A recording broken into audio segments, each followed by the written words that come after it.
ఆయన సీనియర్ నేత, 30 years ఇండస్ట్రీగా పేరున్న లీడర్. పాలిటిక్స్ పైనే అన్ని అంశాలపై పట్టు, అవగాహన ఉన్న నాయకుడు. పైగా సౌమ్యుడు, మృదు స్వభావి, విషయ పరిజ్ఞానమున్న నేత. అందుకే ఆయన ఏజ్కు, సీనియారిటీకి తగ్గ గౌరవం ఇవ్వడంతో మీ సేవలు మాకు ఎంతో అవసరం, తాడేపల్లికి రండి అంటూ ఆహ్వానిస్తున్నారట వైసీపీ అధినేత. ఆయన సలహాలు, సూచనలను పాటిస్తూ ముందుకెళ్లాలని భావిస్తున్నారట. ఇంతకు ఎవరా పెద్ద ఆయన? జగన్ ఆయనకు అప్పగించే బాధ్యతలేంటి? వైసీపీ అధినేత జగన్ తో భేటీ తర్వాత ధర్మాన దూకుడు. ధర్మానకు కీలక బాధ్యతలు అప్పగించే యోచనలో జగన్. ధర్మానకు వైసీపీ కేంద్ర కార్యాలయ బాధ్యతలు ఇస్తారు అని టాక్. పార్టీ పొలిటికల్ వ్యవహారాలు పర్యవేక్షించాలని కోరిన జగన్ సైలెంట్ గా ఉన్నారు. పెద్దగా యాక్టివిటీ ఏం చేపట్టట్లేదు వైసీపీ అధినేత జగన్. కానీ ఇంటర్నల్ గా పార్టీ వ్యవహారాలను చక్కబెట్టే ప్రయత్నం చేస్తున్నారట.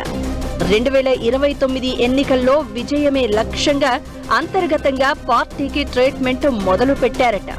పార్టీలో కీలక స్థానాల్లోని నేతలను మార్చేందుకు రంగం సిద్ధం చేస్తున్నారట.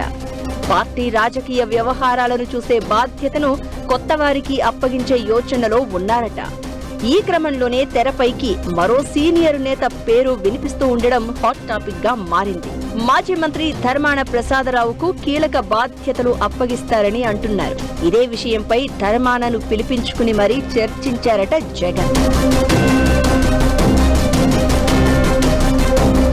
ఏపీ రాజకీయాల్లో ధర్మాన రూటే సపరేట్. ఒకప్పుడు ఒంటి చేత్తో ఏపీ పాలిటిక్స్ ను శాసించారాయన.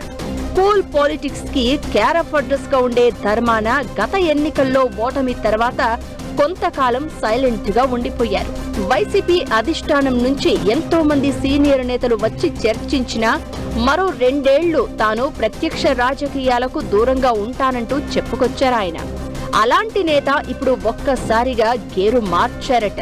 పార్టీ అధినేత జగన్ తో సమావేశమయ్యాక ధర్మాన సడన్ గా యాక్టివ్ పాలిటిక్స్ లోకి ఎంట్రీ ఇచ్చారన్న చర్చ జరుగుతోంది. అంతటితో ఆగకుండా ఏకంగా రోజుకో సబ్జెక్టుతో అధికార పార్టీని ఇరకాటంలో పెట్టే స్కెచ్ వేస్తున్నారట. సిక్కోలు పాలిటిక్స్ లో సాఫ్ట్ అండ్ సెన్సిటివ్ లీడర్ అంటే టక్కున గుర్తొచ్చే వారిలో మాజీ మంత్రి ధర్మాన ప్రసాదరావు ఒకరు. అధికారంలో ఉన్నా లేకున్నా ఆయనది ఒకటే స్టైల్. 4 దశాబ్దాల సుదీర్ఘ రాజకీయ చరిత్ర కలిగిన ధర్మాన స్ట్రాటజీ ఎప్పుడూ జిల్లాలో చర్చనీయాంశంగానే ఉంటుంది. స్మూత్ గా పాలిటిక్స్ చేసే ఆయన మెడికల్ కాలేజీల పీపీపీ విధానానికి వ్యతిరేకంగా వైసీపీ చేపట్టిన ఉద్యమంతో ఒక్కసారిగా యాక్టివ్ అయిపోయారు. సాగునీటి ప్రాజెక్టులు, మెడికల్ కాలేజీలు, రెవెన్యూ సమస్యలపై సుదీర్ఘ అనుభవం ఉన్న ధర్మాన లెక్కలతో సహా కూటమి ప్రభుత్వానికి సవాళ్లు విసురుతున్నారు. అయితే ధర్మాన ఒక్కసారిగా లైమ్ లైట్ లోకి రావడం వెనుక అధినేత జగన్ స్కెచ్ ఉందట. వైసీపీకి పొలిటికల్ ట్రబుల్ షూటర్ గా ధర్మానాను రంగంలోకి దించడానికి జగన్ పక్కా ప్రణాళికను సిద్ధం చేస్తున్నారట. వైసీపీలో కీలక బాధ్యతలు అప్పగించి ధర్మాన సలహాలు, సూచనలతో ముందుకెళ్లే ఆలోచనలో ఉన్నారట జగన్. ఇందుకోసం ధర్మానతో 1-to-1 భేటీ అయి చర్చలు జరిపారట జగన్. పార్టీలో ఎలాంటి బాధ్యత కావాలన్నా ఇస్తాను అని భరోసా ఇచ్చారట.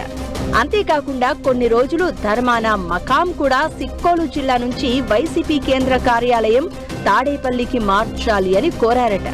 వైసీపీ కేంద్ర కార్యాలయం నుంచి పార్టీ రాజకీయ వ్యవహారాలను చక్కబెట్టాలని, అందుకోసం ఏమడిగినా చేసి పెడతామోని హామీ ఇచ్చారట జగన్. పార్టీ అధినేత భరోసాతో ధర్మాన ఫుల్ జోష్ లో ఉన్నారని ఆయన అనుచరులు చర్చించుకుంటున్నారు. ధర్మాన శకం అయిపోయిందన్న ప్రతిపక్ష నేతల విమర్శలకు లేటెస్ట్ డెవలప్మెంట్స్ కౌంటర్ గా మారాయట. త్వరలో ధర్మాన 2.0 స్టార్ట్ కాబోతోందని, ఏపీ పాలిటిక్స్ లో పెద్ద ఆయన తన మార్కు చూపించనున్నారు అని జిల్లాలో గట్టిగానే చర్చ సాగుతోంది. జగన్ ధర్మానకు ఇచ్చే బాధ్యతలు ఏంటో వేచి చూడాలి మరి.